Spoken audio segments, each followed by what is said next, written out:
안녕하십니까. 하루의 경제 주식 마무리 경주마 이재용입니다. 오늘 하루 어떠셨습니까? 휴장 마무리하고 미국장 시작이 됐고 보합으로 마무리가 됐습니다. 우리 장은 이틀 연속 조정을 받고 있는데 코스피 2,400 탈환 참 힘듭니다. 언젠가는 되겠죠. 오늘도 한번 경주마 힘껏 달려보면서 장 분석해 보겠습니다. 세 분의 전문가와 함께합니다. 어서 오십시오.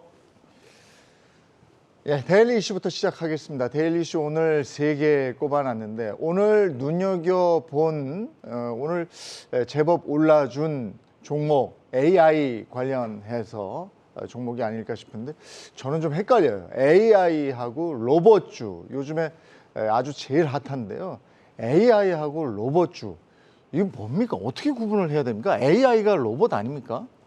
네, 쉽게 보시면은 AI는 뭐 두뇌라고 할 수 있을 것 같고요. 그리고 로봇은 그걸 구현해주는 하드웨어다. 이렇게 말씀드릴 수 있을 것 같아요.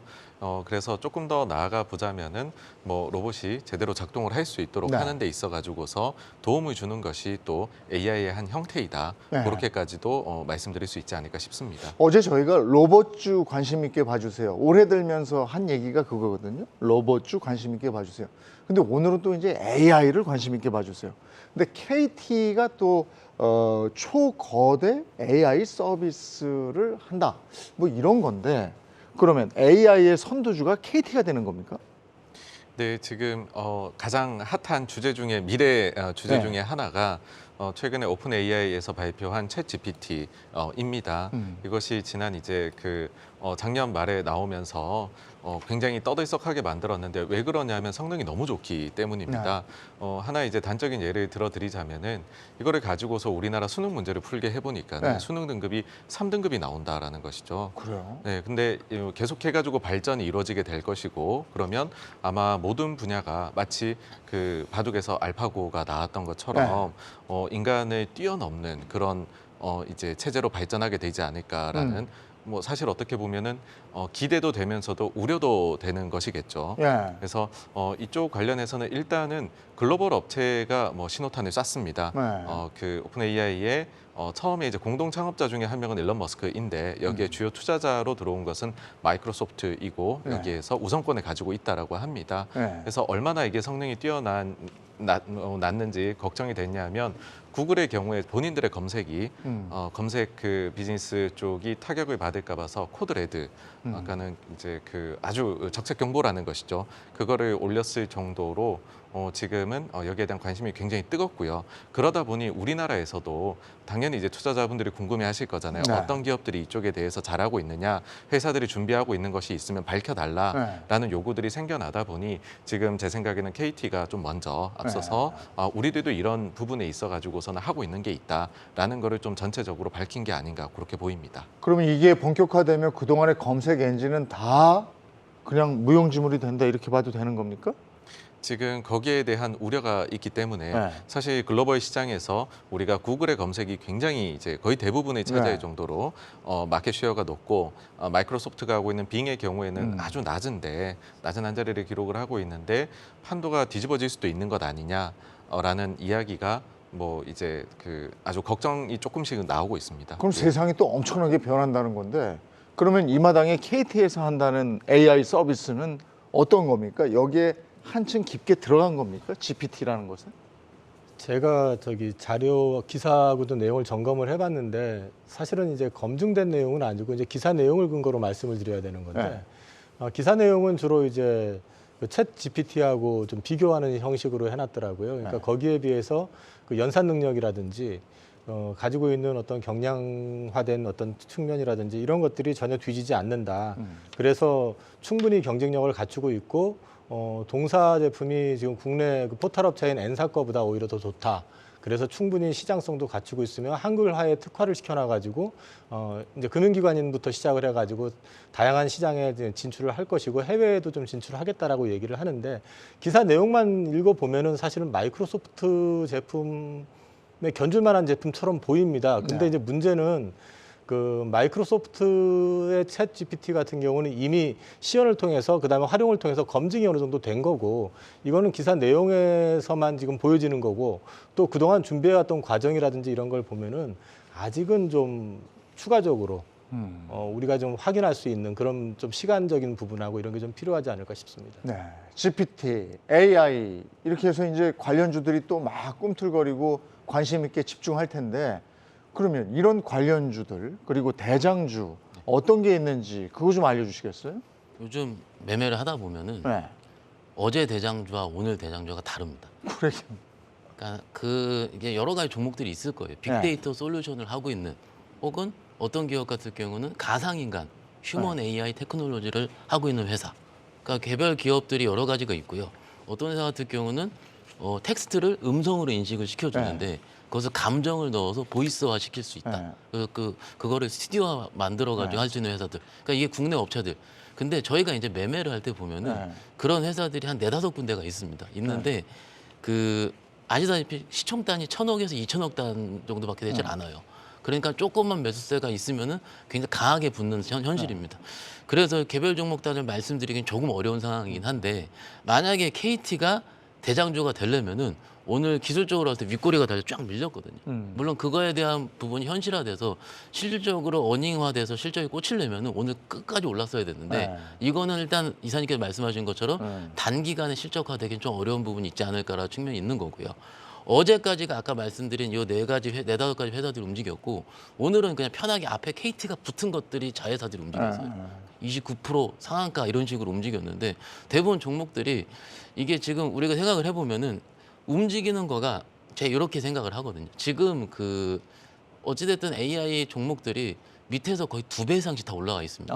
이미 올라와 있는 상황이고 후발주자들, 그러니까 이것도 AI다 싶으면은 밑에서 15%씩 올라와요. 그러면은 투자자분들 입장에서 봤을 때 처음에 저거 AI 안 될 것 같아라고 생각하는데 이게 주가가 오르면 이게 진짜 되는 거 아니야라고 느껴지게 되는 거고 이게 주가가 오르면 사람 믿기 마련인데 지금 이게 요 현상이 전 재작년에 메타버스 처음 시작할 때 느낌이 들어요. 대부분 이제 저보다 선배님들이랑 회의를 하다 보면은 제가 이렇다라고 얘기를 하면 그 말도 안 되는 거라고. 어떻게 게임 안에서 코인으로 지불을 해서 그림을 살 수가 있으면. 처음 얘기할 때 그랬어요. 그런데 어찌됐든 주가는 움직이거든요. 그러니까 저는 약간 이렇게 생각을 할 수가 있을 것 같아요.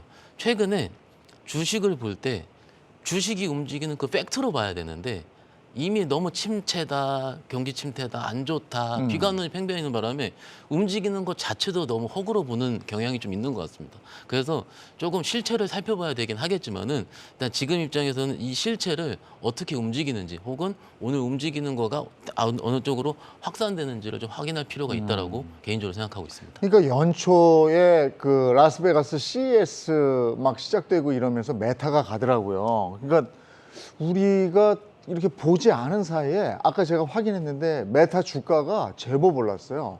그리고 마이크로소프트도 제법 올랐어요. 이게 미리 반영이 되면서 쓱 간 거 아닙니까?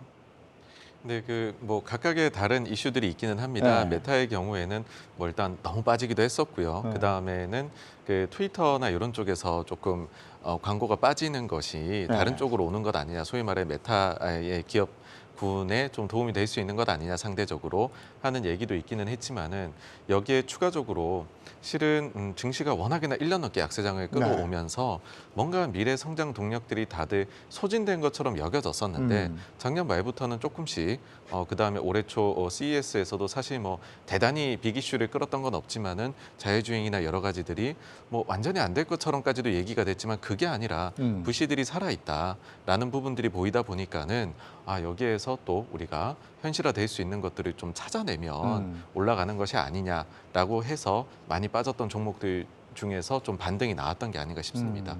지금 로봇, AI, 메타 이런 것들이 올해가 시작되면서 지금 좀 뜨거운 느낌이 있습니다. 그래서 아까 말씀처럼 한 2배 정도 오른 것도 있는데 그러면 올해는 이쪽으로 간다 싶어서 여기가 들어가면 근데 이게 또 조정받을 때는 이런 것들이 한꺼번에 이게 실적도 없는 거잖아요, 사실은. 그렇습니다. 그러니까 훅 꺼질 수 있거든요. 그런 점은 또 유념을 해야 되죠. 당연히 그건 유념해야 되는 부분이고 지금 이제 어떻게 보면은 재작년에 NFT 쪽으로 해가지고 주가가 이제 한번 크게 움직였을 때 당시에도 결과적으로 지나고 나서 보니까 상당수들이 다 주가들이 반토막 이상 빠졌잖아요. 결국은 무슨 말씀을 드리려고 하는 거냐면은 이번 AI 같은 경우도 여기도 분명히 진짜 관련이 돼 있고 향후에 수혜주가 될 종목들은 분명히 있을 겁니다. 네. 근데 이제 그거에 대한 검증 작업을 이제 시작을 하는 단계, 아직은 시작하지 않은 단계이기 때문에 그러한 검증 작업의 어떤 과정이 필요하다는 측면에서 기술적으로 매매하시는 분들이야 뭐 추격 매수를 하시든 아니면 그 단기 매매를 하시는 뭐 이런 것들은 제가 드릴 말씀은 없지만은 일단은 지금은 좀 AI와 관련돼 가지고는 앞으로 분명히 인공지능이라는 게 결국 자율주행하고도 또 연결이 되기 때문에 궁극적으로는 어떤 식이든 이게 활용이 된다라고 본다면은 공부는 분명히 좀 하셔야 될 부분인 건 맞는 것 같습니다. 네. 근데 이게 곧 지금 당장 투자를 해야 되는지 여부는 투자자 성향에 따라서 다를 수 있는 거기 때문에 저 같은 경우는 사실 좀 이제 보수적인 편이다 보니까 아직까지 확인이 좀 덜 돼 있는 쪽은 투자를 잘 안 하는 쪽이라서 이번에 사실 구경하고 있었습니다. 네. 오늘 뭐 주가도 그렇고 요즘에 워낙에 핫한 것이라서 AI 뭐 해서 로봇까지 한번 훑어봤고요. 이번에는 오늘 또 카카오 먹통 사태 이거 어떻게 되는 겁니까? 네이버 카카오 조금 반응을 보이나 했더니 또 주저앉는 겁니까? 어떻게 되는 겁니까? 그러니까 네이버 카카오가 최근에 굉장히 좋았다가 네. 어제부터 좀 재미가 없어졌죠. 그러게 말이에요. 예, 이게 저는 좀 답답해요. 네. 이게 카카오 주가 밑에서 올라왔다 치더라도 개인 투자자분들 입장에서는 아시다시피 여기서 한 2배 정도 더 올라야지 한참 더 가야 되는 돼요. 거거든요. 네. 그러면은 과연 제가 이 입장에서 그제까지 좋았다가 어제 3% 빠져가지고 힘듭니다라고 했을 때 어떤 위안이 될까 싶어요. 네. 사실은 근데 이게 먹통 이슈가 약간 잠깐 있었던 부분이기 때문에 실질적으로 주가 영향은 극히 적었다고 개인적으로 판단할 수가 네. 있겠고요. 일단 그 카카오라는 네이버 같은 종목들이 올라갈 때 어떤 스킴으로 올라갔냐 파악할 필요가 있는데 처음 바닥 찍고 올라올 때 기억해 보시면 그 페드에서 이제 피봇 기대감 나왔을 때부터 그때 시작을 했거든요. 그게 왜 그러냐면 어찌됐든 네이버 카카오 같은 경우는 성장주의 대표 주자이기 때문에 결국 금리가 꺾여야지 성장을 더 받을 수 있다라는 거. 그러니까 뭐 기존에 우리가 알고 있는 메타라든지 그런 종목이랑 결은 비슷하다고 생각을 해요. 그래서 그런 쪽 올라오고 있는 중에 이런 어떻게 보면 여러 가지 잡음들 때문에 좀 밀렸다라 보시면 될 것 같은데 막상 저는 이 큰 지금 시장을 어떻게 생각할 수 있냐면은 약간은 젠가 같다라고 생각을 할 수 있거든요. 젠가 아시다시피 시장의 자금은 지금 거의 유한하게 똑같습니다. 네. 새로운 자금 들어가지 않는데 운영하는 운용사 입장에서 봤을 때 1월 3일 날, 4일 날 올라왔을 때 어떤 종목을 사느냐. 반도체가 바닥치고 올라오고 있으니까 다른 종목을 팔고 샀어야 했고요. 지금도 똑같이 다른 종목, 예를 들어 중국 리오프닝을 사기 위해서 플랫폼 관련 주식을 어제 장 조정을 이용해서 팔았을 확률이 높다라고 네. 생각을 해요. 그러니까는 종목들이 재작년까지 우리가 생각을 했을 때 뭐 계속 올라오면 당연히 좋겠지만은 그렇지 않은 거가 지금 시장이 2,200에서 2,400 올라왔다 꺾이더라도 계속 있었던 상황이긴 하고요. 그래서 일단은 기조적으로 그런 종목 네이버 카카오 종목들이 오를 거면은 첫 번째 같은 경우는 아까 그 말씀드린 패드의 기조 자체가 조금 바뀌는 스탠스와 그리고 4분기 실적이 아직 발표를 안 했잖아요. 4분기 실적 발표 여부를 보고 그 위에 시장 메이저들이 들어오는 것을 보고 확인하더라도 늦진 않다라고 생각하고 있습니다. 네이버 카카오는 근데 우리가 분기 실적 뭐 예상치 자체가 마이너스로 갈 것이다 이런 거기 때문에 실적만 놓고 보면은 이거 선뜻 손이 나가지 않는 주식이잖아요. 네, 그 말씀해주신 대로 지금 실적 예상치를 봤었을 때는 네. 뭐 거의 뭐 전년과 비슷하든지 아니면 소폭의 역성장 이렇게 영업이익이 추정이 되고 있습니다. 그러니까는 상장이 되어 있는 성장주의 경우에는 그 투자자들이 분기마다 사실 굉장한 성장을 요구를 할 수밖에 없고 네. 그게 받아들여졌을 때, 그러니까 현실이 되었을 때 주가가 사실은 잘 갑니다. 그래서 이제 많이 하락을 한 이후에 거기에는 뭐 공매도나 여러 가지들도 있었겠죠. 혹은 이제 이 종목들은 안 될 것 같아라고 뭐 기관 투자자들 중에서는 비중 축소로 줄여놓은 데도 있을 겁니다. 근데 네. 그런 데들이 이만큼 너무 빠지면 좀 사야 되는 것 아니냐라는 매매들이 최근까지가 좀 있었던 것 같고요. 이제 다음부터 주가가 조금 더 우상향을 하려고 하면은 말씀해주신 대로 지금 실적이 결국에는 성장하는 모습을 보여야 되고 그렇다라는 건 좀 예상치 대비해서 어닝 서프라이즈라고 하죠. 우리가 조금 더 나은 실적들을 뭐 한 2개 분기 정도 연속으로 네. 보여주게 되면은 이제 좀 과거하고 다르구나 이렇게 확신을 가지지 않을까 싶습니다. 근데 이제 또 하나 플랫폼주 악재가 규제를 한단 말이에요. 그러니까 저 카카오 먹통 방지법 이런 것들이 전방위적으로 ICT 규제로 번지지 않겠는가. 국회 반응도 좀 싸늘하잖아요. 어떻게 생각하십니까? 지금 뭐 작년이었었나요? 그때 이제 실제 화재가 나면서 이제 그 상당 시간 그 먹통이 되는 바람에 이게 만약에 국가 재난 상황이나 비상 상황이 나왔을 네. 경우에는 어떻게 했겠느냐 이런 것들 때문에 더 이제 이런 부분들에 대해서 논리가 좀 강제화되고 구체화되고 있는 거고 지금 현재 국회 3개 법안 정도가 지금 계류가 되고 있다고 합니다. 근데 지금 이 부분이 글쎄요, 우리나라 같은 상황에서는 지금 카카오톡의 이용 빈도라든지 그 활용도를 감안을 해봤을 때는 사실 필요성을 조사를 해보니까 여론의 50% 이상이 지금 찬성을 또 하고 있다고 하고 있거든요. 그래서 결국 이 부분에 있어서 그 비즈니스적인 측면에서 어떻게 어느 정도까지 제한을 줄지 모르겠지만은 어떤 그 행정이라든지 아니면 우리의 어떤 비상 상황이라든지 네. 이런 걸 대비해 가지고는 일정 수준의 규제는 좀 우리나라 입장에서 봤을 때는 현실적으로 좀 필요하지 않을까 그런 생각을 하고 있고 반면에 중국은 좀 풀어주는 분위기고 근데 또 미국에서 바이든 대통령이 또 이번 주 초에 그런 얘기를 했거든요. 마찬가지로 자기가 이제 빅테크 규제의 필요성에 대해서 계속해서 역설을 하고 있다는 얘기도 또 했었기 때문에 그거는 당분간은 계속해서 이어질 노이즈가 아닐까 싶습니다. 네이버만 띄워놓고 이제 얘기하다 보면 네이버가 이제 투자를 하는 게 보면 개인 간 중고거래 이쪽 투자하잖아요. 포시마크 인수한 다음에 스페인 중고거래 왈라팝에도 투자를 했는데 이런 분위기는 어떻게 보세요? 일단 길게 봤을 때 매우 좋죠. 그러니까는 포시마크 같은 경우는 북미 시장에 중국 플랫폼을 가져온다는 네. 거고 왈라팝 같은 경우는 스페인이니까 유럽 시장을 갖고 온다는 거고 대부분 그 사용자들이 10대에서 20대라 하더라고요. 그러니까 긴 미래를 봤을 때 MZ 세대들 그 안에서 내용을 좀 보니까는 예를 들어서 명품 소비도 굉장히 많이 있었던 것 같고요. 그러니까는 긴 안목에는 괜찮은데 사실은 제가 작년에 장이 막 꺾일 때 이런 얘기를 들은 적이 있어요.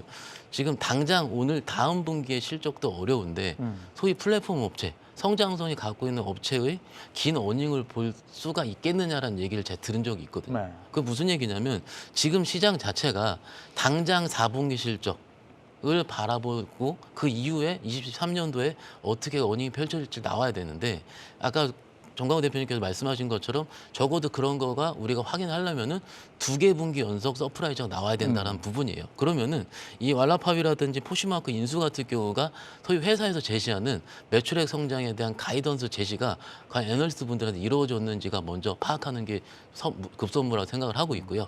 아직까지 그거에 대한 부분이 보고서화되거나 제가 보진 못했거든요. 못 봤을 수도 있지만은 이런 부분이 시장에서 매출액 어닝이 어떻게 꽂히는지를 확인한 다음에 하더라도 이거에 대한 성장성을 봐도 무방하다고 생각하거든요. 그러니까는 일단은 결론적으로 봤을 때는 첫 번째는 그 이제 인수에 대한 인수 자금에 대한 투명성에 대한 부분과 실적이 어떻게 꽂히는지를 조금 더 시장에서 해석할 수 있는 시간이 조금 필요하다고 생각하고 있습니다. 이게 돈이 되려면 가시적인 효과가 있으려면 좀 걸리겠다 시간이 이런 좀 말씀이신데 예. 알겠습니다. 이번에 테슬라 관련해서 얘기를 좀 나눠보도록 하죠. 테슬라가 가격 인하를 하면서 이익이 감소될 것이다가 하나가 있고 그다음에 수요가 늘어날 것이다 이렇게 반대되는 의견들이 있습니다. 그런데 테슬라 주가 막 내려가다가 7% 정도 올랐죠? 많이 올랐어요. 이거 어떻게 보십니까? 네, 이제 테슬라 주가가 뭐 $100도 깨진다 이런 네. 이야기까지도 나오다가 네. 최근에 반등을 좀 강하게 했습니다. 네. 그 이유를 찾아보면은 작년 연말에 안 좋은 그런 이제 소식들이 많이 전해졌었죠. 뭐 판매도 굉장히 부진한 것 같다. 그 다음에 재고가 쌓이기 시작을 한다. 이런 이야기가 나왔었는데 그 이후에 가격을 인하했고 그러면서 실은 주가는 한 번 더 빠졌었습니다. 일단 네. 중국부터 인하를 했었는데 그런데 그 이후에 실제로는 그 주문이 갑자기 또 급증을 하면서 네. 실제 그 인도를 받으려고 하는 분들의 경우에는 대기 시간이 길어지는 게 느껴졌고 그리고 재고도 또 북미도 그렇고 줄어드는 게 자료들로 나오다 보니까 예상치들이 여기에 대해 가지고서 가격을 좀 깎으니까는 수요 자극이 확실히 되는구나. 대기 네. 수요는 있는 것 같다. 그리고 자동차 산업의 특징이요. 어떤 게 있냐 하면은 특히 테슬라가 지금 그런 상황인데 캐파를 굉장히 그러니까는 그 투자를 많이 해놨습니다. 이런 경우에는 가동률이 또 많이 올리는 것이 가격을 좀 깎는다 할지라도 그걸 좀 손해를 볼지라 하더라도 가동률을 올리면은 마진이 또 방어가 될 수 있는 부분이 있거든요. 그래서 일단은 가동률을 올리는 데에는 성공을 했다라는 거고요. 그러니까 과도한 우려는 주가가 그래서 최근에 반등한 거 여기가 이제 과도한 우려가 해소되는 과정이었다이고요. 추가적으로는 여기서 되려면 사실 그 자율주행은 굉장히 이제 이거는 언제 될지 모르는 거니까는 우리가 이거를 가격에 반영하고 예상하는 건 좀 어려운데 네. 그 전에 보일 수 있는 것은 가격을 중국에서 특히 인하를 할 때 어떤 이야기를 테슬라 쪽에서 했냐 하면은 원가 절감에 대한 이야기를 네. 했습니다. 그러니까는 작년의 경우에는 각종 원부자재 가격들이 많이 올랐고 그래서 가격을 인상시킬 수밖에 없는 요인이 컸다. 네. 이라면 최근에는 그 가격들이 많이 떨어졌으니 우리가 인하를 하더라도 코스트가 줄어들면 마진이 꽤 방어가 될 수 있다라는 것인데 이 부분이 실제로 어떻게 작용을 하는지 이제 또 뭐 얼마 안 있으면은 테슬라도 실적 발표를 하거든요. 네. 그런 데서 조금 더 힌트들이 나오게 되지 않을까. 이고 그 이후에 주가 향방이 좀 될 것이다인데 네. 저 개인적으로 봤었을 때에는 뭐 지금 원부자재 가격이 실제 많이 내려오고 있습니다. 네. 그래서 여기에서 좀 코스트를 절감하는 게 가능하지 않을까라고 네. 생각을 합니다. 어쨌든 테슬라가 가격을 인하하면서 중국에서도 잘 팔리고 있고 자국 내에서 미국 내에서도 이게 더 팔리고 있는 거잖아요. 네. 근데 우리 입장에서 보면 테슬라가 가격까지 내려요. 근데 IRA 혜택도 봐요. 그러면 우리 자동차는 어떡합니까? 우리 자동차는 지금 일단 IRA 혜택에서 물론 뭐 저기 렌트카나 이런 것들은 대상이 된다고는 네. 하는데 그건 좀 제한적인 영역 같고 실제로 지금 르포 기사나 최근 기사 검색을 해보시면은 그 이전보다는 확실히 팔리는 속도가 좀 둔화되고 있다라는 거는 확인이 되는 것 네. 같습니다. 그리고 결국 테슬라가 판가 인하를 해가지고 접근을 하게 되면 우리나라 기업들도 결국 판가 인하는 따라갈 가능성이 높다라는 그런 고민이 있는 데다가 최근에 또 원화가 강세로 좀 반전이 되다 보니까 작년보다는 확실히 이익적인 측면에서는 조금 빠질 가능성이 있어 보이는 그런 그림을 일단은 보여주고 있다. 다만 이제 그동안 현대 기아가 보여줬던 그 전기차의 어떤 디자인이라든지 성능에서의 경쟁력을 얼마만큼 지켜가면서 어필을 할 수 있느냐가 이제 변수가 될 수 있을 것 같은데 올해 지금 계획을 지금 발표한 걸 보면은 연간 계획을 발표한 걸 보면은 현대차 같은 경우는 내수를 좀 증가시키고 기아는 지금 수출을 증가시키는 전략으로 해가지고 연간 전년 대비해서 한 10% 정도 증가시키는 목표를 일단 제시를 했어요. 만약에 이게 회사 측 계획처럼 그렇게 이루어진다고 한다면은 상대적으로 여타 그 자동차 기업들보다는 선방할 가능성이 있지 않겠느냐. 다만 그럼에도 불구하고 지금 글로벌 자동차 메이커들 PER이 5배에서 6배 수준 정도 되거든요. 그래서 지금 현재로서는 주가적인 측면에서는 크게 우호적일 것 같지는 않습니다. 참 안 가요. 현대 기아차 참 안 가고 저러고 있습니다. 테슬라 얘기 조금 더 해보면 지금 어제 주가가 7% 이렇게 올랐는데 악재도 있잖아요. 2016년에 자율주행 홍보한 영상 그렇죠.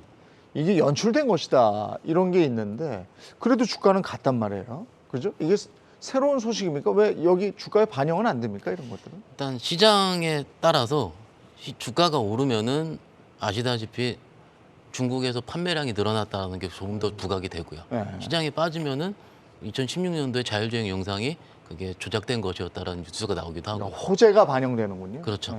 그러니까는 저는 시장을 굉장히 유동적으로 개인적으로 네. 보는 편입니다. 이게 어떻게 보면은 근데 지금 생각을 해볼게요. 작년 한 12월까지만 하더라도 주가 빠질 때는 악재밖에 반영이 안 됐어요. 맞아요. 그럼 지금은 호재가 반영이 된다는 얘기입니다.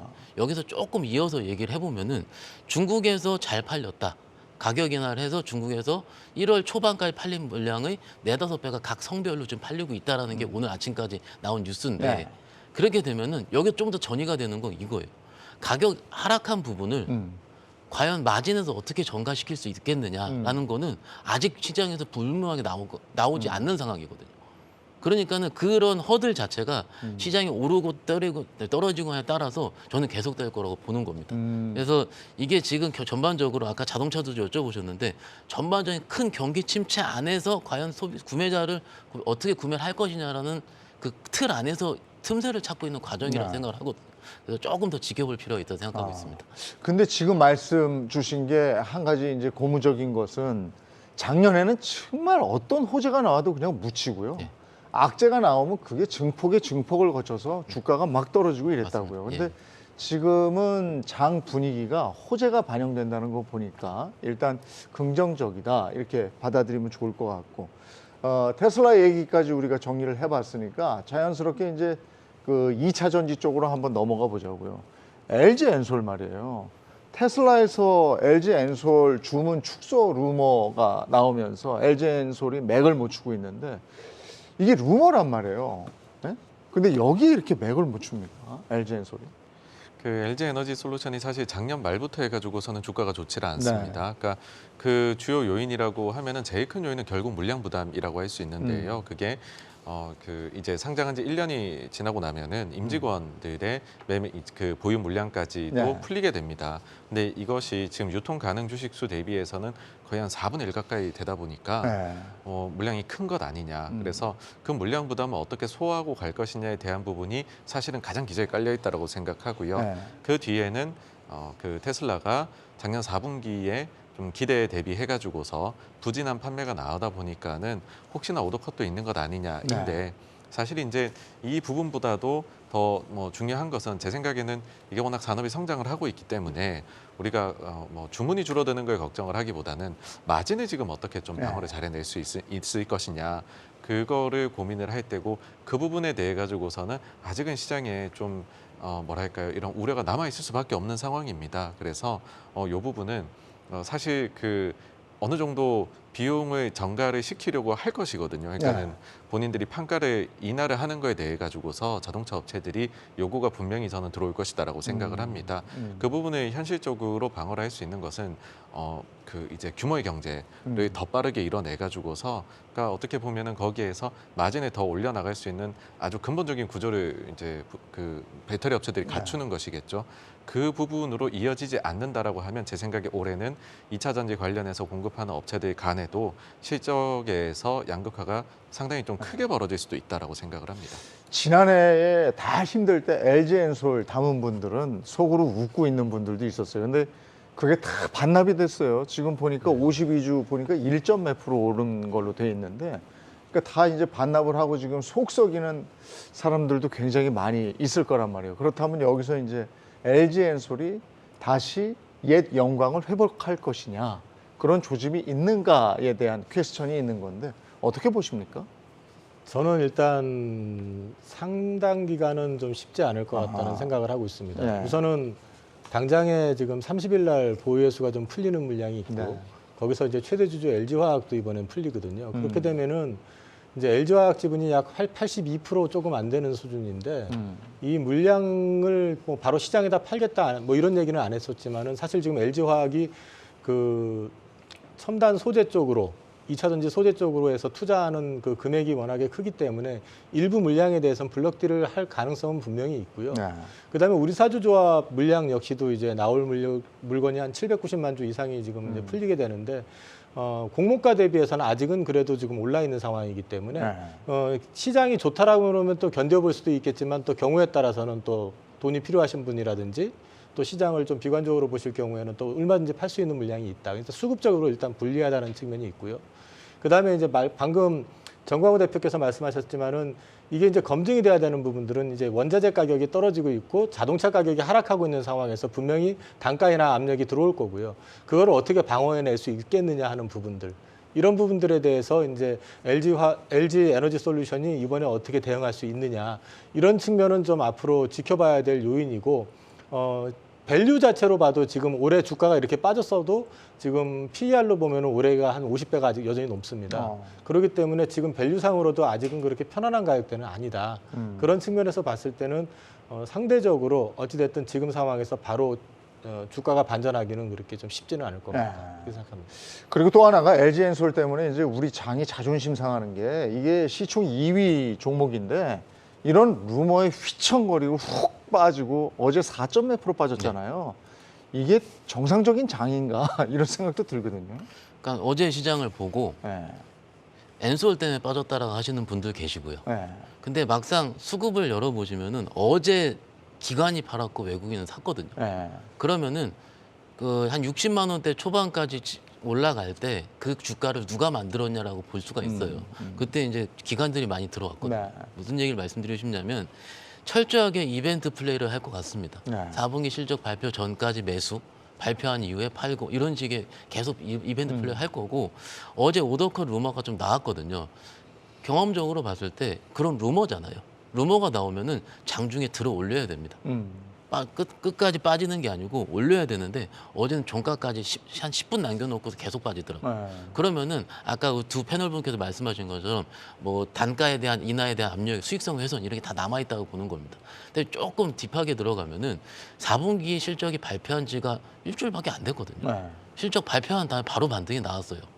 3천억 정도 ESS 관련 충당금도 쌓았다고 하고 그러니까는 한 번 정도 리바운딩이 나올 만하다 하다가 지금 어제 오늘 나온 코멘트들 제가 좀 읽어보면은 올해 1분기 같은 경우는 올해 1분기 실적에 대해서도 의심의 계절이다라는 부분도 좀 나와 있어요. 네. 이게 왜 어떻게 해석할 수 있냐면 회사에서 가이던스 자체를 아직 안 줬다는 얘기입니다. 발표를 하고 콩콜 하게 되면 그에 대한 부분이 오더컷이 아니다라든지 혹은 실질적으로 마진에서 되지 않고 있다는 걸 우리가 추정을 하고 회사 얘기를 들어야 되는데 그 부분 시간에 대한 레깅이 충분히 남아있기 때문에 이거 자체를 불확실성이라 얘기를 하거든요. 그래서 불확실성이 빨리 해소되는 시간이 왔으면 좋을 것 같고요. 저는 그걸 한 다음 달 정도까지 좀 지켜보고 좀 판매량 데이터가 나오는 걸 보고 확인해 보시는 게 어떨까 싶습니다. LG엔솔 투자 좀 해볼까 하시는 분들은 좀 볼 게 남았네요. 그러니까 조금 확인할 조금 필요가- 더 예. 두들겨 보시고 그 다음에 행동에 옮기시는 게 좋을 것 같고요. 또 하나가 이쪽 계통에서 눈여겨봐야 될 게 전기차하고 2차 전지주하고 그 회사죠. 어떻게 보면 이제 이렇게 합종 연행이라고 그럽니까? 업계 간의 파트너십이 활발하게 이루어지고 있어요. 그러니까 옛날에 친했다고 해서 이게 오늘도 친한 게 아니고 옛날에 안 친했다고 해서 오늘도 뭐 그런 게 아니더라고요. 요 관계는 어떻게 되는 겁니까?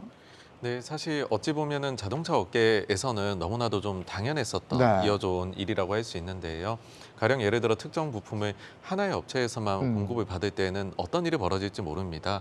그래서 보통은 최소한 2군데 그 이상에 대해 가지고서 공급받기를 원하고 안정적인 그런 이제 이제 공급받는 데는 그게 당연히 맞겠죠. 네. 근데 여기에다가 조금 이제 또 이슈가 발생을 한 것이 당초에는 SK 쪽에서도 배터리를 크게 좀 글로벌 회사들하고 협업을 해서 증설을 해 나갈 것으로 예상이 되었었는데 네. 아무래도 좀 수율 문제가 계속해가지고 불거지고 있습니다. 그런 부분이 나오다 보니까는 최근에 또 자금 조달하는 환경 자체가 좀 많이 갑자기 나빠졌잖아요. 이런 상황에서 자금 조달이 과연 원활하게 또 될 것이냐라는 것까지도 나오다 보니까 이제 경쟁사가 이 부분을 가지고 가는 뭐 사실 이제 이거를 다른 나라가 아니라 우리가 이제 우리나라 경쟁사가 가져갔으니까는 다행이라고도 볼 수 있는데 실은 이쪽에서는 어쨌든 LG 에너지 솔루션이 가장 잘하고 있고 가장 적극적으로 가져가고 있다. 이 부분은 분명한 것 같고요. 뭐 추가로 다른 업체 하나 더 있는 삼성에 대해서 말씀을 드리면 당초 삼성은 최근에는 조금 보수적으로 관련해가지고 투자를 진행을 했었는데 최근에는 이 부분에 있어서 좀 장기적인 시각에서는 예전보다는 좀 더 공격적으로 가려고 하는 것이 아니냐 그런 모습이 나오고는 있습니다. 네. 그렇지만은 이게 단기적으로 나올 거는 아니고 이런 얘기 나오면은 실제 증설되고 매출 발생까지는 조금 시간이 걸린다는 점을 생각해 주시면 좋을 것 같습니다. 지금 세계 전기차 시장의 배터리 점유율 1위가 중국 거죠. 네네. 그래서 중국의 그 CATL인가요? 여기가 미국하고 손잡기로 했는데 그게 또 안 됐다면서요?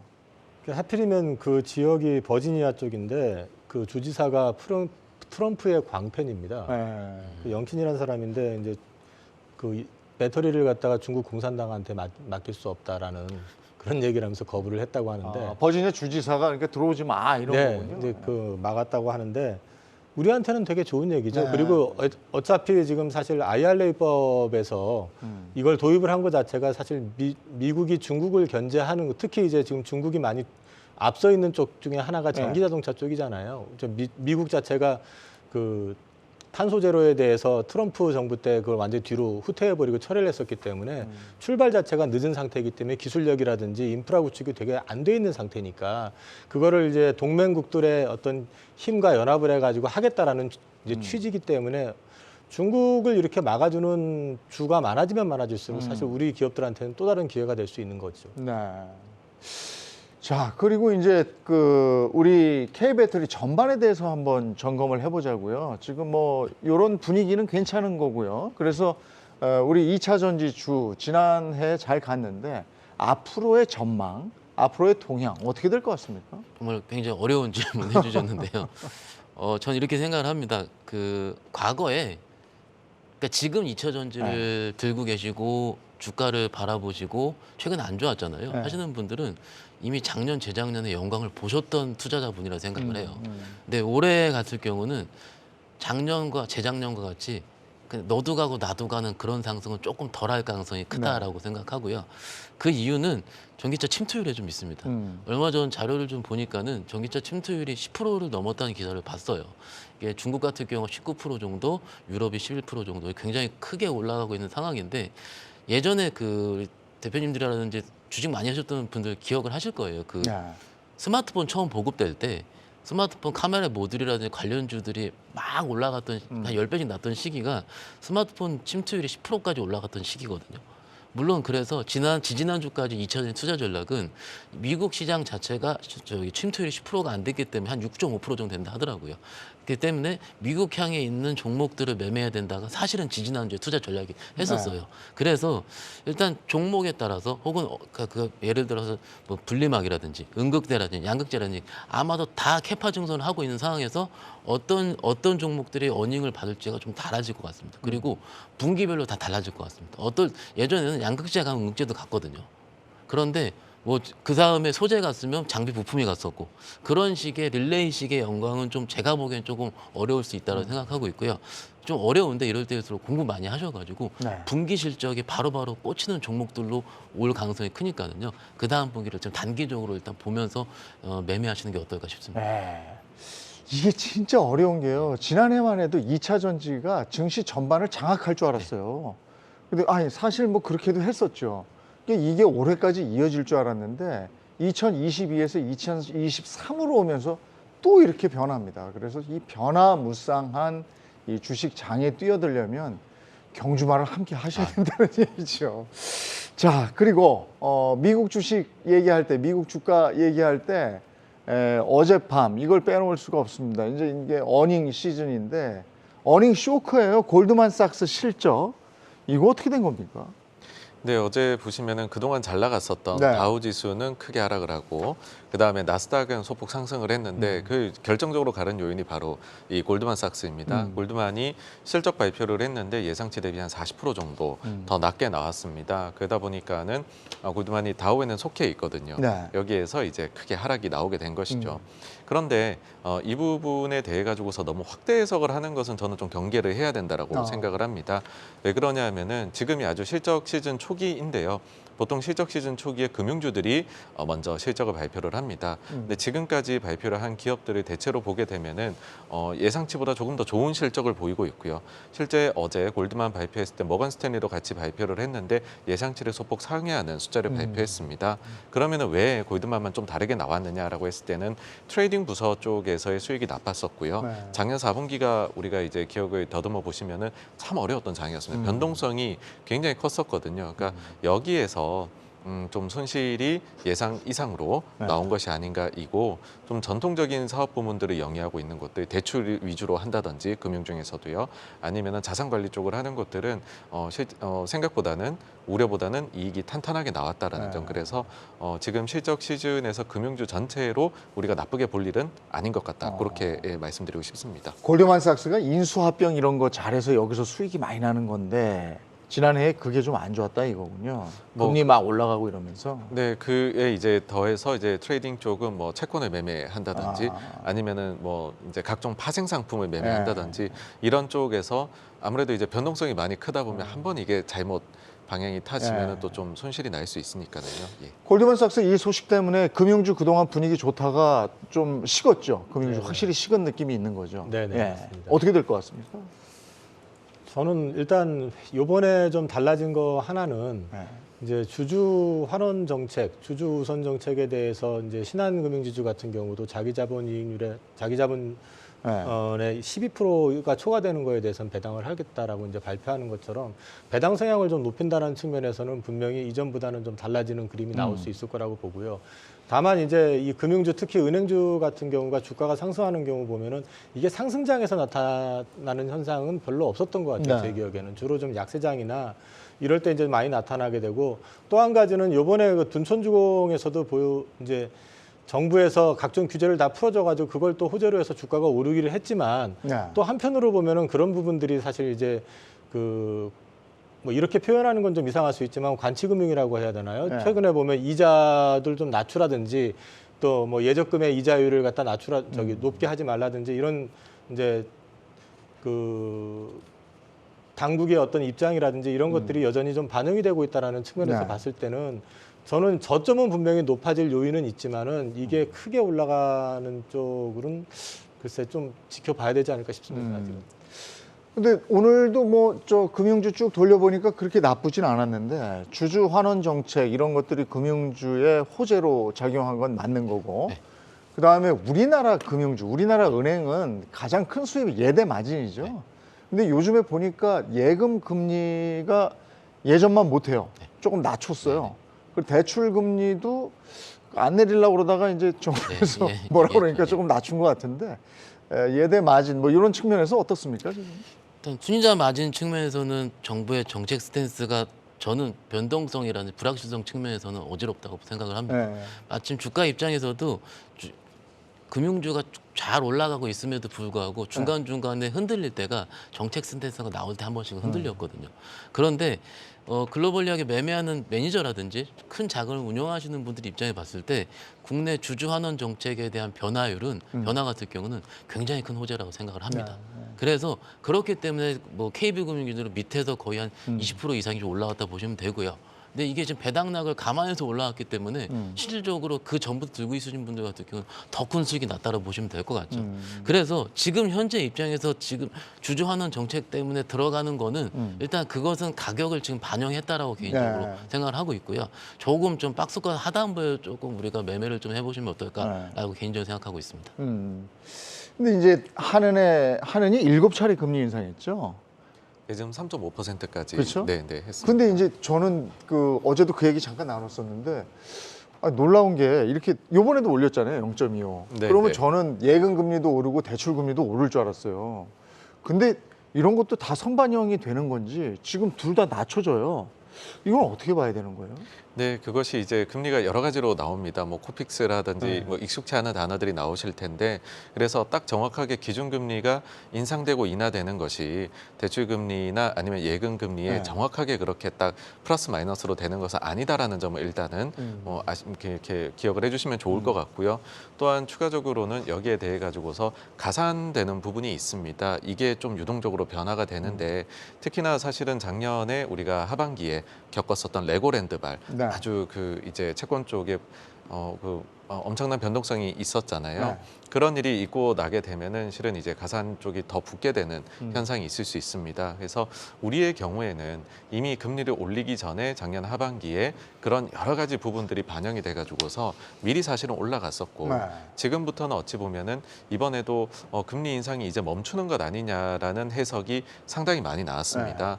물론 이제 그 한국은행 총재는 Q&A에서 그거 이야기한 것은 아니다라고 이야기는 했지만 우리가 거의 이제 좀 다 온 것이 아니냐라는 네. 시각이 나오고 나면 여기에서는 미국도 보시면 조금만 속도를 늦춰버리니까는 금리들이 오히려 특히나 장기금리 위주로 빠져버리지 않습니까? 그런 게 당연히 반영이 돼서 이렇게 계산으로 나오게 된다. 이렇게 봐셔야 될 것 같습니다.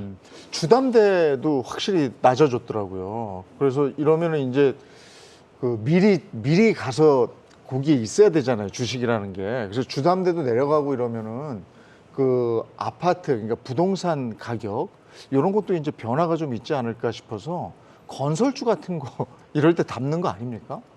그래서 아닌가? 두 가지 조금 나눠서 봐야 될 것 같은데요.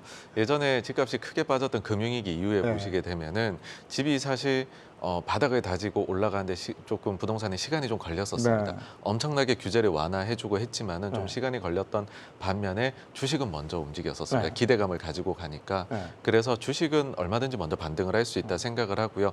다만 이게 뭐 해결된 게 아니라 지금 좀 위험이 좀 작아진 수준입니다. 여전히 폭탄 지뢰밭을 뚫고 가야 되는 부분들이 있을 거고 회사들 별로는 말은 못하지만은 굉장한 문제를 안고 있는 데도 있을 겁니다. 그래서 만약 건설주에 투자를 하신다라고 하면은 하나하나 그들이 가지고 있는 사업장을 뜯어보시고 거기에서 좀 믿을만하다라고 하시는 거를 골라서 하셔야지 잘못하시게 되면 이건 조금 낭패를 보실 수도 있습니다. 지금 돌려서 얘기하시는 거 보니까 아직은 아니다.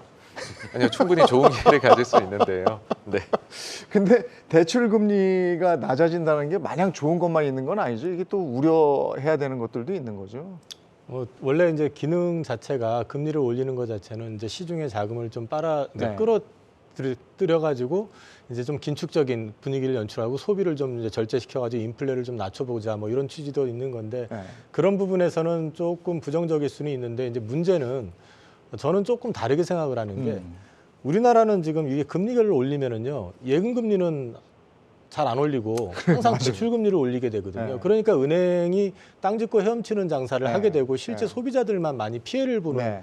그런 상황이기 때문에 저는 이걸 역으로 생각을 해보면 이번에 정부 쪽에 입김이 좀 있었던 걸로 알고 있는데 어쨌든 금리를 낮춘 거는 오히려 지금 그 일반 투자자들 또는 그 이용자들한테 긍정적인 요인이 더 클 수도 있다. 네. 그리고 또 경기가 침체기고 악화된 상황에서 네. 금리를 인위적으로 낮춘다고 해가지고 예전처럼 뭐 2%대, 3%대 이렇게 떨어지는 게 네. 아니기 때문에 대출이 확 늘어난다고 보기도 좀 쉽지는 않거든요. 네. 오히려 좀 힘드신 분들 이제 대출을 받아야지 되는 대출을 받아서 사업을 하시거나 이제 자기 어떤 생활을 영위하시는 분들한테는 오히려 좀 짐을 좀 덜어주는 역할도 좀 그럼요. 있다.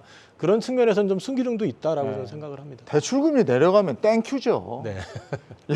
감사합니다. 근데 이제 이번에 또 다른 얘기 좀 해볼게요.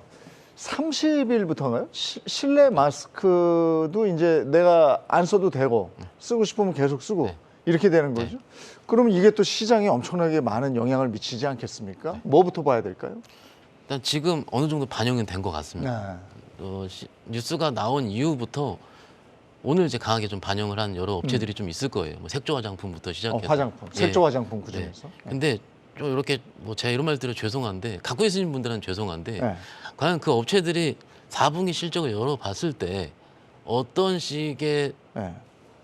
메이저 투자자들의 반응이 나올까라고 먼저 예상할 필요가 있을 것 같습니다. 네. 4분기는 그렇게 썩 좋을 확률은 적습니다. 네. 아시다시피. 그러면은 지금부터 오늘 1월 18일 정도 하고요. 2월 15일까지 4분기 실적 한 3월 초반까지 발표를 해야 되니까는 그 시즌 해서 언제가 그 모멘텀이 극대화될 시기인가를 고민할 필요가 있다라고 생각을 하는데 일단 첫 번째로 봤을 때 모멘텀 극대화 시기 같은 경우는 중국 춘절입니다. 가장 많이 움직이기 때문에. 근데 그 바로 이번 주 말부터 시작을 하기 때문에 그 시계열상으로 굉장히 가까워왔다고 생각을 하고요. 네. 그러니까는 기본적으로 들고 있으신 분들은 저는 충분히 해볼 수 있다라고 생각을 하지만은 막상 지금 이거를 드디어 가는구나 마스크 해제 때문에 사야 되는구나. 사실은 마스크 해제부터 시작해서 코로나 시기 이후에 항상 이런 이벤트를 앞두고 보고 샀을 경우는 항상 주가는 선행해서 움직였기 때문에 네. 낭패를 봤었습니다. 그래서 업체별로 좀 종목을 잘 살펴볼 필요가 있다고 생각하고 있습니다. 저는 근데 그 우리나라 사람들이 실내에서 마스크 계속 쓰고 있을 것 같아요. 왜냐하면 실외에서 마스크 쓰는 것도 자율화했는데 실외에서도 그렇게 쓰고 다녀요. 화장 여기 신경 안 쓰니까 너무 편하다는 거예요. 그래서 립스틱이 올라갈 것이다.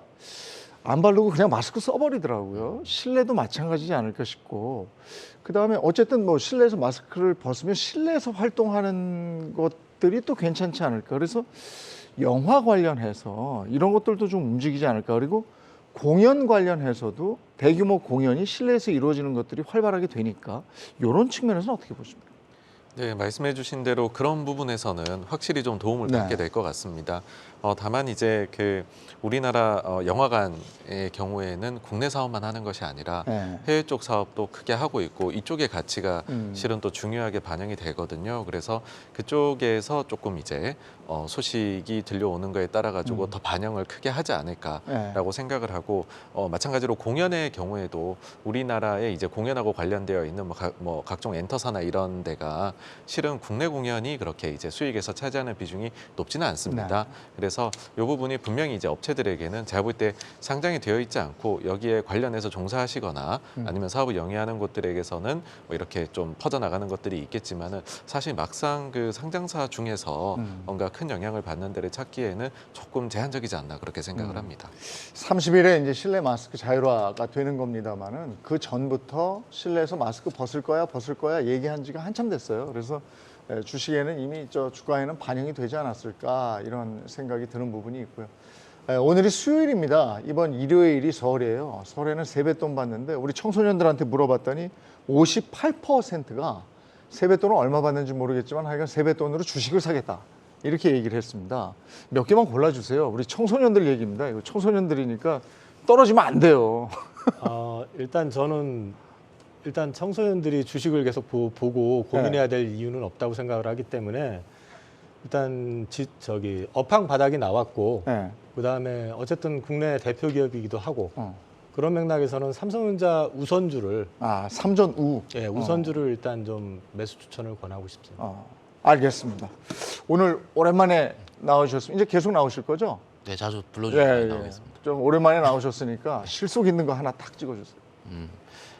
이게 영업점에서 그런 줄 많이 얘기하세요. 네. 근데 대형주는 저는 잘 얘기를 안 하거든요. 아, 예, 왜냐면은 이게 청소년 분들은 저는 꿈이 있어야 된다고 생각을 합니다. 네. 그러면 그 꿈 대비해서 성인이 됐을 때 그러대로 살아있을 산업을 고민 한번 해보자라고 먼저 말씀드립니다. 오래 갈 건데 확실하게 올라갈 거. 그러니까 확실히 올라가는 것보다는 10년 후에 성인이 되더라도 그 산업이 여전히 워킹하고 살아있는 있어요. 거? 예, 그걸 네. 고민할 필요가 생각하고 있습니다. 알겠습니다. 또 예, 저는 뭐 그 최근에 사실 이제 반등에 대해서 뭐 긍정적인 생각을 가지고 있고 그리고 그 주인공으로 일단은 오히려 섹터보다 좀 대형주를 말씀드리고 대형주. 있잖아요. 네, 그래서 그냥 뭐 이제 코스피 200 관련된 ETF가 네. 일단 제일 괜찮지 않을까 그렇게 생각을 합니다. 그쪽 ETF가 괜찮다. 네, 알겠습니다. 자, 코스피가 2,400 고지를 앞두고 지금 치열하게 아주 뭐 조정세가 이틀 갔고 내일 또 어떻게 될지 모르겠습니다. 내일은 제발 좀 올라줬으면 좋겠는데 저희가 경주마에서 대응 전략 함께 세워보도록 할 테니까요. 항상 저희 경주마 함께 해주시기 바랍니다. 그리고 성투하시기 바랍니다. 오늘 여기까지 하고 내일 장 끝나고 다시 돌아오겠습니다. 고맙습니다.